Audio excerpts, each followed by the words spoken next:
This is Chepnyalil cave, one of the caves among the so many that the Elgon Maasai or rather the Kony community used to live.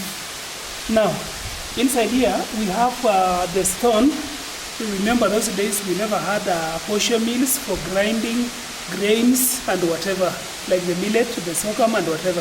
Now, here is a grinding stone that the women used to grind the grains.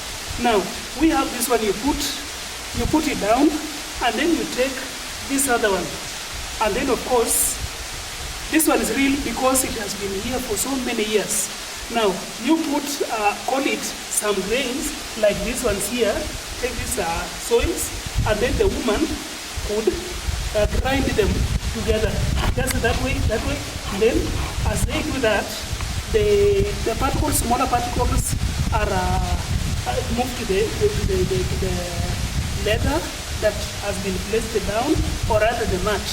And then after some time, they get back the grains that have been reduced into sizable particles, and then they grind it again to get some very fine grains.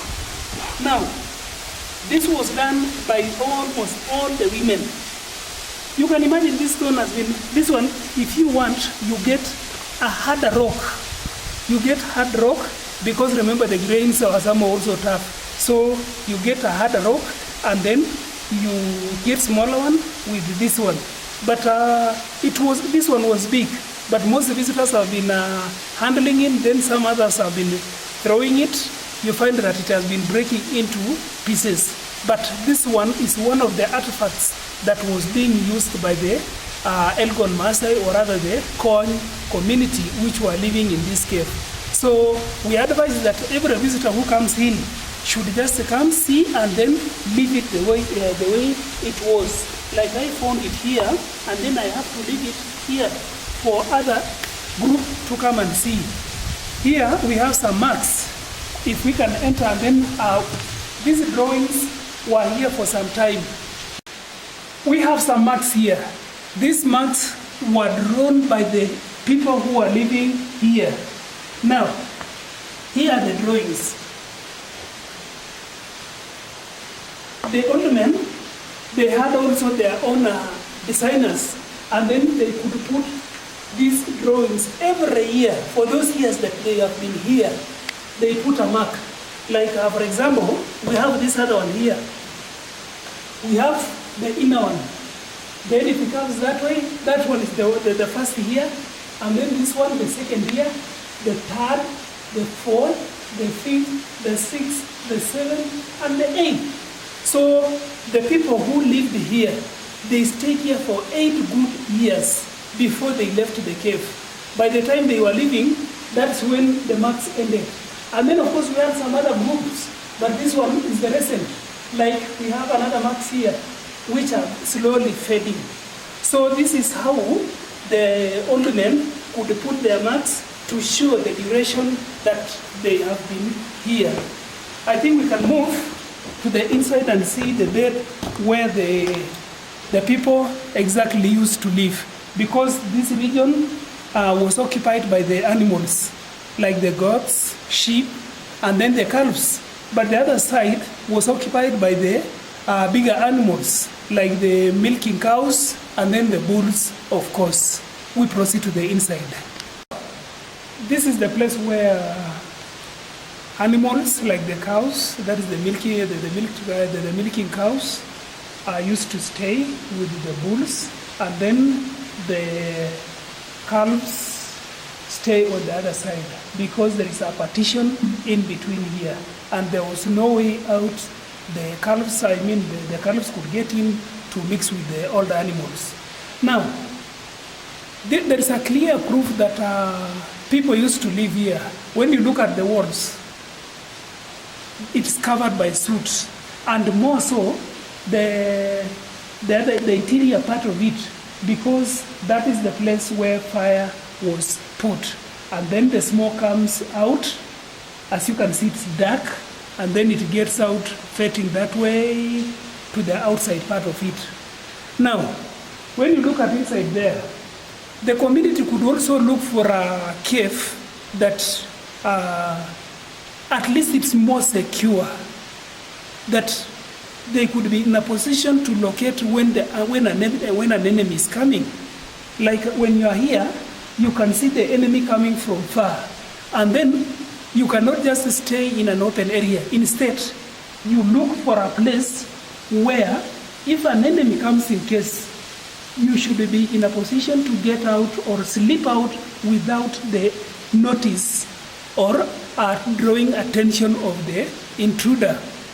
Inside there, you could easily, if an enemy is coming from the other direction, it is the enemy cannot see through to the inside where people used to sleep because the rock here covers the other side. But somebody who is in could easily see you when you are coming. And then the inside is also partitioned in such a way that we have some rocks like this ones here, touching down, and then we have some openings. So they selected inside because it looks like a real house, constructed house, that has both main door and then the rear door. The main door has been reduced into something small that just like any other doors. Now please kindly, can we get in? Okay. Now, this is a place where the father and the mother could stay. This partition has been here for so long. In fact, the last group left the park before 1967 when the government gazetted the park. So that's when people left the park. Now you can see this partition here. It was purposely done to reduce the size of the entrance to look like any other ordinary door. And then on this other side, we have the stones. In fact, during night, they could cover the door with these stones. Remember, we have some animals like the leopards that could easily attack human beings. So this was one way of protecting themselves from such animals. These huge stones, they could block it they could close it from inside. And then you find that they could close the door. Now, we have another partition inside here, so that in case somebody is coming from out, you could not directly see what's happening inside here. So we have two partitions. We have the outside one, and then this other one here. I think you can proceed in. Now, as we continue in here, we have some places. The inside is partitioned into a chamber that the old woman could sleep, this other one here, and then the old man. This one was for the old man, and then the woman used to sleep this other side here, this other one here. And then the interior partition was meant for storing or rather keeping milk for the family. Now they could arrange the gourds round the wall, and then we have the partition so that none of the kids could enter and then tamper with the gourds or rather pour the milk from there. So the reason as why the old man chose to be close to the door is because of security reasons. You find that the old man had another rear door here on the right here, on my right side, in case of anything. And then you see that this partitions is not covered wholly.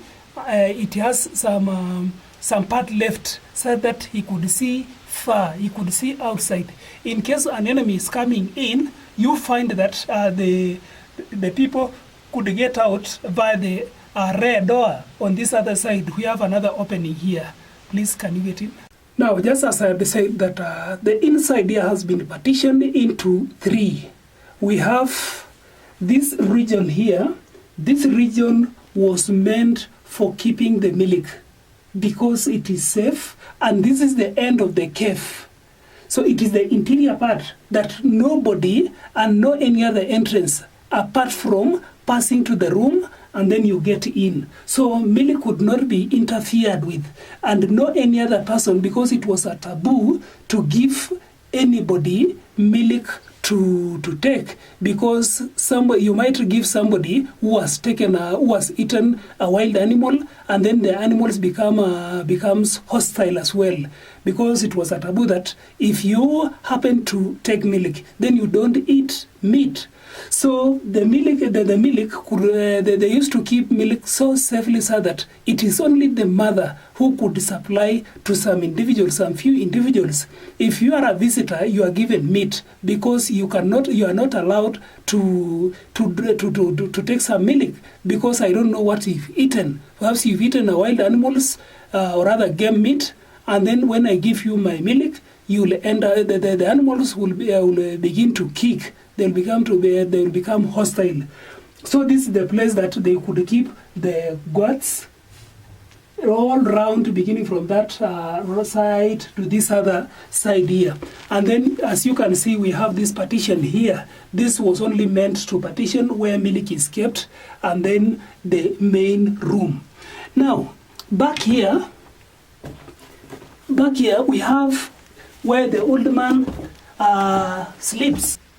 This was the old man's chamber, because he could easily see through for anybody who is coming from that side.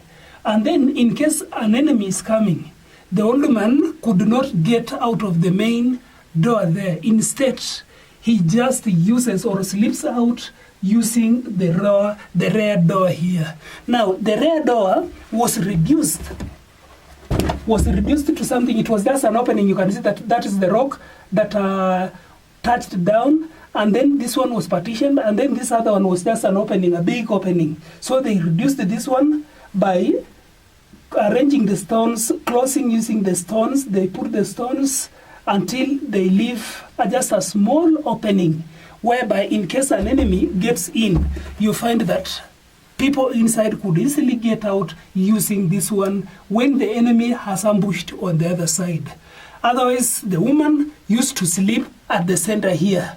This was the place of a woman, because those days a woman was not that, there was no, according to the culture of the Elgon Mass, or rather the Kony, the woman was not highly regarded, but the man had always had his way, and then he had his place, a special place where he could sleep. Now, for the case of the children, or rather the young, energetic young men, we call them Mren.